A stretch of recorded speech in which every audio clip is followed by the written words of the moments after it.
Kelanchal times, हर खबर पर हमारी नजर।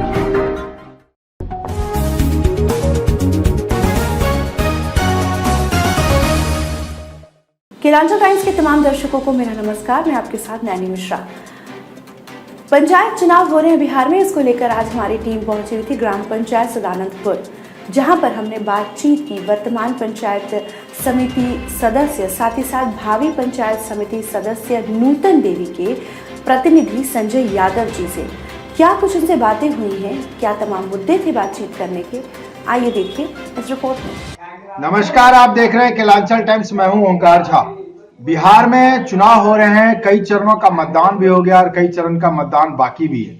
जहां जहां मतदान हो गया है, लोगों ने वहां पे अपने गांव की सरकार, मुखिया, जिला परिषद, पंचायत समिति का चुनाव कर लिया है।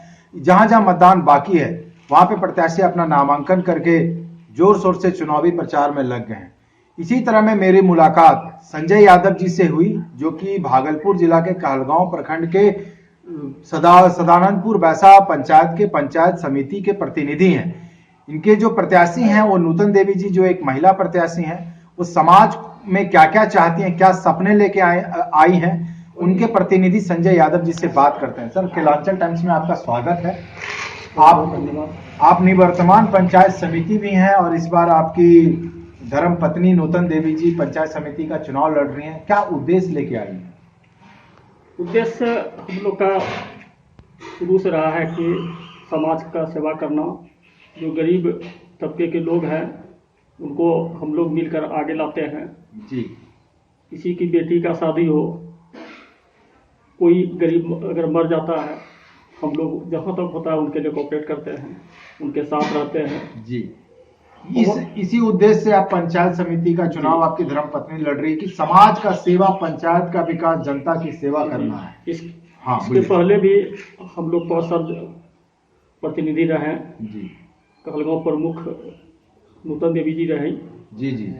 और कोई भी व्यक्ति आकर ये बोल दे कि हमसे 1 रुपया भी लिया है, हम लोग अभी भी चुनाव लड़ना छोड़ देंगे। आपका कार्यकाल कैसा रहा? जो आपने 5 साल आपकी धर्मपत्नी नूतन देवी जी पंचायत समिति भी रही और प्रमुख भी रही कहलगांव प्रखंड की, उनका कार्यकाल कैसा रहा? भागलपुर जिला में सबसे बड़ा प्रखंड कहलगांव है जी। यहाँ 40 समिति है जी, पंचायत समिति के सदस्य 40 हैं जी। उसमें मुझे 5 साल में कभी किसी समिति से कोई तरह का शिकवा शिकायत नहीं रहा जी। बहुत सारे जगह, बहुत प्रखंडों में देखा कि 2 साल में वो विश्वास लग जाता है जी। मेरे साथ इस 5 साल में ऐसा स्थिति नहीं आया जी। और जो भी 40 समिति था उनको कभी ये नहीं लगा कि प्रमुख हम लोग हैं या वो है। मतलब आप समाज का सेवा में तो लगे हुए हैं, लेकिन प्रमुख का पद मिलने के बाद भी वो सेवा भाव चलता रहा। सेवक बन के ही काम किए हैं, मालिक बन के काम नहीं किए हैं। इस बार आपके द्वारा जो काम किया गया है, अभी आप बता रहे थे कि गरीब तबके लोगों को लगभग आपने 4200 के आसपास राशन कार्ड दिया है, तो जरा अपना काम बताएं कि क्या क्या काम हुआ। हम लोग के पास फंडिंग का बहुत कम व्यवस्था था जी। 2 साल तक हम लोग का कोई फंडिंग नहीं था जी।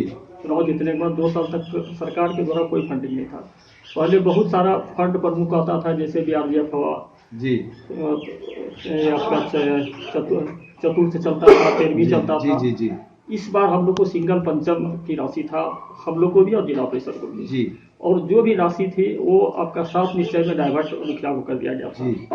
2 साल के बाद कुछ राशि कभी 35 लाख, कभी 30 लाख, इस तरह से करके आया जी। जिसमें कि कुछ राशि ग्राउंड मद के लिए जो आपको प्रखंड में खर्च करना होता। पहले जो भी राशि होती थी पंचायत समिति द्वारा निर्णय लिया जाता था उसको कहाँ लगाया जाएगा। अब जो राशि सरकार के द्वारा आता है उसमें एक फिक्स और एक लेटर लगा रहता है कि इसको कहाँ कहाँ खर्च करना है जी जी। उसके हिसाब से हम लोगों ने खर्च किया। और जो 40 समिति है उसमें बहुत ऐसे समिति है जो हमको लगता है कि एक भी योजना नहीं कर सके, क्योंकि उस तरह का राशि नहीं था। जब राशि सरकार के द्वारा आया जी, तो फिर 15वां वित्त आयोग से जो राशि आया, उसके बाद जो है आपका ये लॉकडाउन हो गया। लॉकडाउन के बाद सारा सिस्टम जो है लॉकडाउन के जो कोरोना काल में सबका जान बचाने के लिए जी जी जी उसमें पूरा सिस्टम भिड़ा हुआ रहा। जी और बहुत लॉकडाउन खत्म होते ही हम लोगों ने योजना तैयार किया, बहुत सारा योजना लिया। योजना लेने के बाद हम लोग का एक समस्या आ गया, पहले चेक से पेमेंट होता था, अब जो है आपका ऑनलाइन PFMS के माध्यम से पेमेंट का स्थिति आ गया। उसमें पेमेंट का जो स्थिति आया, पहले हम लोग का कार्यपालक BDO प्रखंड विकास पदाधिकारी होते थे, फिर सरकार के द्वारा एक गाइडलाइन आया, लेटर निकाला गया, आपका ये DPRO जो प्रखंड पंचायत राज पदाधिकारी होता है उनको बना दिया गया। जी जी उसके चक्कर में हम लोग का 5-6 महीनों, बल्कि मेरा नहीं, जिला परिषद का भी उसी हिसाब से काम बाधित हुआ और प्रमुख का भी काम बाधित हुआ। अभी भी हम लोग के पास मोटा मोटी 3.5 करोड़ की राशि है जो कि योजना हम लोग ले चुके हैं जी। अब उस राशि को आचार संहिता अभी तो खर्च कर नहीं सकते हैं। चुनाव के बाद जो राशि है हम लोग जहाँ भी योजना लिए हैं उसको पूरा करने का कोशिश करेंगे। ये आप बहुत अच्छी सोच लेके आए हैं कि आपने राशि को निर्गत किया और उसके बाद अभी राशि आचार संहिता लगी इसलिए राशि का यूज नहीं हुआ। हम ये जानना चाहते हैं, आपने बताया था कि अपने पंचायत में 4200 राशन कार्ड बना है, आवास कितना दिए होंगे सर? आवास का सिस्टम अब हम लोग के द्वारा नहीं होता है। प्रधानमंत्री आवास डायरेक्ट है, ठीक है जी। उसके लिए आवास सहायक है। जी जी जी। शौचालय पर्यवेक्षक शौचालय बहुत बनवाए हैं, बहुत का जो शौचालय है भुगतान हुआ है। अब सरकार के द्वारा था कि शौचालय अपने से बनाना है, आपको प्रोत्साहन राशि 12,000 दी जाएगी। जी जी। और जो आदमी खुद अपने आप में सोचना चाहिए कि हमको स्वच्छ रहना है। बहुत ऐसे लोग हैं अपना बनवाना नहीं चाहते, अगर बना हुआ भी है तो बाहर चले जाते हैं। हम लोग कोशिश करते हैं कि भाई अपना बनाएं और हमको लगता है कि 90% करीब पूरा हो चुका है। और कुछ शौचालय का व्यवस्था हम लोग का 15वां वित्त आयोग से भी आया हुआ है, जो कि हम मतलब उसका 3 लाख के लमसम का एक सामुदायिक टाइप का होता है, सामूहिक टाइप का, कि उसमें अलग अलग आदमी उसमें जाए। जी जी जी, सार्वजनिक जिसको कहते हैं जी, उसका कार्य योजना हम लोग बनाए हुए हैं। उस कार्य योजना को अब चुनाव के बाद फिर जमीन पे लाएंगे। संजय जी, इस बार बताइए, इस बार पंचायत की जनता के लिए मेरे चैनल के माध्यम से बताएं, सदानंदपुर बैसा में पंचायत की जनता के लिए आपके तरफ से क्या क्या काम होगा इस बार? आप पंचायत समिति का मेरे द्वारा जैसे छठ घाट पोखर है उसका योजना लिया गया है। सदानंदपुर बैसा में 2 पोखर है और एक 38 लाख का योजना लिया गया है, एक 18 लाख का। बहुत सारे रोड है, बहुत सारे शौचालय हैं जी। तो इन सब का निर्माण होगा पंचायत में। होगा। शिक्षा का स्तर पे कुछ सुधार? शिक्षा के स्तर पे हम लोग का जो शिक्षा का स्तर था, टीचर का कमी था, सरकार के द्वारा बहाली भी किया गया। हम लोग काउंसलिंग भी कराया है, लेकिन उसका अभी ज्वाइनिंग नहीं हो पाया है। अब इलेक्शन के बाद आचार संहिता में रुक गया है इलेक्शन के बाद। और जहाँ तक हम लोग का है शिक्षा के क्षेत्र में, कोई अगर बोलता है कि यहाँ खाना नहीं खिला रहा है, ये नहीं कर रहा है MDM, हम गार्जियन को यही बोलते हैं कि MDM पे कम ध्यान देके ये बताइए कि टीचर कहाँ पढ़ाने नहीं पढ़ा। जी जी जी। आप लोग पढ़ाने भी ध्यान दीजिए, बहुत जरूरी चीज है। जिस टाइम हम लोग पढ़ते थे घर से रोटी लेके जाते थे। जी जी। तो उस टाइम में तो भोजन की व्यवस्था था नहीं, उस टाइम भी हम लोग पढ़ते थे जी। तो हर गार्जियन को यही बोलते हैं कि आप खाना कम देखिए और पढ़ाई देखिए, टीचर देखिए आते हैं यहाँ पर। और बहुत ऐसे टीचर है, बहुत ऐसे डीलर है जिसको हमने सस्पेंड भी करवाया था। जी जी। इस बार आप चुनावी दौर में हैं, पंचायत की जनता से अपील क्या करना चाहते हैं, उनको संदेश क्या देना चाहते हैं? पंचायत की जनता से अपील यही करना चाहते हैं कि आप 5 साल के कार्यकाल में हम रहे। आज भी कोई चुनाव लड़ने के लिए जाता है, जब क्षेत्र में घूमता है तो उसको गाली मिलता है। जी जी।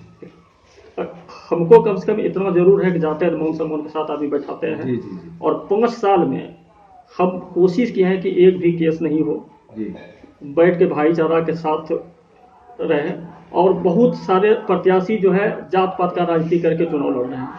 हम सर्वजन सभी जाति को के समूह को बना के रहे और सभी जाति का समर्थन अगले बार भी मिला था और इस बार भी हम सोच रहे हैं कि बहुत ज़्यादा से ज़्यादा सभी जाति, सभी धर्म, सभी जाति के लोगों का समर्थन हमको मिलेगा। ये आप संदेश देना चाहते हैं, यही अपील करना चाहते हैं। और पंचायत की जनता अगर आपको दोबारा पंचायत समिति और प्रमुख बनाती है तो उनके विश्वास पर आप खरा उतरेंगे फिर 5 साल। क्या नाम है आपका? संजय यादव। आप पंचायत समिति के प्रतिनिधि हुए, प्रत्याशी का नाम नूतन देवी। आपका चुनाव चिन्ह क्या है? खटिया छाप। खटिया छाप, जो कि गांव की जरूरतों को पूरा करता है, चारपाई जिसको बोलते हैं। अगले बार भी डोली था। अगले बार पिछले साल आपका डोली था, इस बार चारपाई आया, बहुत ही अच्छा चुनाव चिन्ह है। क्रमांक संख्या क्या है? दो पे है चारपाई का। ये ग्राम पंचायत प्रखंड कहलगांव, जिला भागलपुर। फिलहाल बने रहे केलांचल टाइम्स के साथ। धन्यवाद।